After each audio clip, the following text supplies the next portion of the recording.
Welcome, I'm Scary Master. Today's topic, Amelia Dyer, also known as the baby farmer. Amelia is a woman who mercilessly murdered over 100 children and babies over a span of 20 years under the guise of a child care provider. Her victims were predominantly newborn infants. She was a baby killer. She was born in 1837 in England. Her mother suffered from violent fits of rage, and her father was a successful shoemaker. Unbeknownst to them, they were raising a psychopath in the form of Amelia. Her era was known as the Victorian era. The only joke about that era was the Queen's name being Victoria. During this time, there was a prevalent profession known as baby farming. In the Victorian era, unmarried women who had children were considered inferior. They were subjected to ridicule and called prostitutes.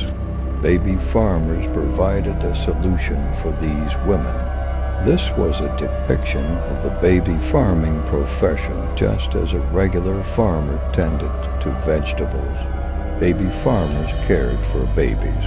The only similarity between this profession and babysitting was the word baby. There was no other resemblance. Babysitters cared for babies in their own homes where they were born. Farmers, on the other hand, took babies to their homes and cared for them. They would take legal custody of unwanted babies and, under the guise of volunteering, would adopt them for a hefty one-time fee.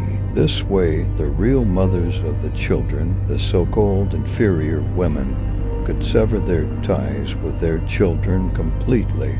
They were no longer burdened with these innocent babies. At the peak of this profession was Amelia, never to be rivaled by another farmer. She was the best. Amelia, who married twice in her lifetime, first to George Thomas, who was 35 years her senior and the father of her first child. After George's death, she married William Dyer, who is the namesake of her current surname. She had 2 children with William, so Amelia was a mother of 3. I'm not sure if calling her a mother is appropriate, but biologically, she was a mother. Amelia's son, Polly, recalls that his mother sometimes acted crazy. Amelia's insanity might have been inherited from her mentally ill mother. Polly once said that his mother, Amelia, threatened to harm him and even attempted to do so. Given what she did throughout her life, such actions by Amelia don't seem far-fetched. Amelia was previously a trained nurse and midwife. Yes, she served people in the healthcare sector. That was until she was introduced to baby farming through a nurse friend. In the 1860s, the beginnings of her foray into serial killing, that is, baby farming. Amelia, widowed after her husband's death, was willing to do whatever it took to make money. She introduced herself through newspaper advertisements, often with lies. Here are a few of her ads. For years in these ads, she portrayed herself as a married, childless woman living in a beautiful home, respectable and clean, wanting to have children, and being a motherly figure. In return, she asked for amounts like £10. Pound 10 was equivalent to about £1,000 at that time. Pound 1,000 is equivalent to 30,000 Turkish liras. But anyway, why should I spoil your mood now? Initially, Amelia would take babies from mothers, her customers, and raise them as if they were her own children. That was the custom of baby farming. Farmers would take children into their homes and raise them as if they were their own. After a while of continuing in this profession, Amelia had a clever idea to kill them, the babies. When they died, Amelia would no longer have to bear the expenses for them, which meant more money for her. She began ruthlessly killing them. Mission accomplished. In her spare time, Amelia became a nurse who killed babies. Ironically, while saving lives on one hand, she was taking them on the other. Later on, she gave up nursing and made her sole source of income baby farming. In 1879, the pharmacist where Amelia constantly went to buy syringes became suspicious and reported her to the police. Thinking no one needs that many syringes and drugs, Amelia's first imprisonment was for child neglect for a period of 6 months, not for child murder, but for neglecting to take care of the child properly. Since the children were officially considered her own, these did not go down as murders. She was evaluated as if she were a normal working mother neglecting to take care of her children. Her short stint of 6 months in prison wasn't enough for Amelia to learn her lesson, and she continued her baby farming killings after her release. But this time, she wouldn't opt for starvation as a means of killing. Because deaths that wait took too long, she would kill them more quickly by poisoning them. She began injecting arsenic poison, known as the king of poisons, into the tiny bodies using syringes. Now, the deaths of babies were much quicker, but even this speed wasn't enough for Amelia. She wanted to get rid of them faster without any effort, sometimes drowning them in the bathtub, sometimes squeezing their necks with her bare hands, sometimes tying a rope tightly around their necks. In short, killing them in various ways. This was the fastest way.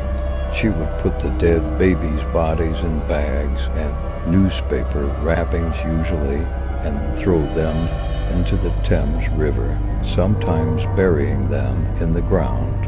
How could a person do this? These were tiny, innocent babies, literally innocents. These were acts of immense cruelty inflicted upon small bodies. On the morning of March 30th, 1896, a sailor cruising on the Thames River found a baby package tied with string and weighted with stones on the river bank, wrapped in newspaper. The baby's neck was tightly tied with a rope, its eyes bulging. This clearly indicated that it had been strangled to death. Interestingly, a few faint words were visible on the waterlogged paper. It was Amelia's home address. At the top of the paper was one of Amelia's aliases, Mrs. Thomas, and at the bottom was a date. This was a confession note left by Amelia. Perhaps remorse, perhaps fed up with life, led her to do this. But there's also the possibility that she simply overlooked this paper used to wrap the baby or didn't think anyone would find it.